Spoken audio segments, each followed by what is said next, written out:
Apa itu Public Gold? Syarikat Public Gold adalah sebuah syarikat pengeluar emas pelaburan yang terbesar di Malaysia yang mula bertapak di Malaysia sejak 2008 lagi. Sehingga kini, Public Gold ada 18 cawangan di seluruh Malaysia termasuk di Sabah dan Sarawak. Malahkah juga, Public Gold juga telah melebarkan sayapnya ke negara Indonesia dan sudah mempunyai 5 cawangan di sana. Senarai penuh alamat cawangan boleh didapati di website Public Gold.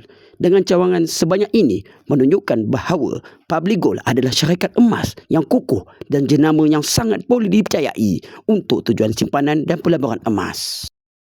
Tuan-tuan dan puan-puan, bukan emas yang menjadikan kita kaya. Yang menjadikan kita kaya ialah ilmu tentang emas. Bagi yang berminat ingin memulakan simpanan emas bersama dengan Public Gold, anda boleh klik pin video yang saya pinkan di situ. Dan insya-Allah saya akan membimbing anda untuk menyimpan emas. Dan moga-moga emas yang anda simpan ini bermanfaat pada masa yang akan datang.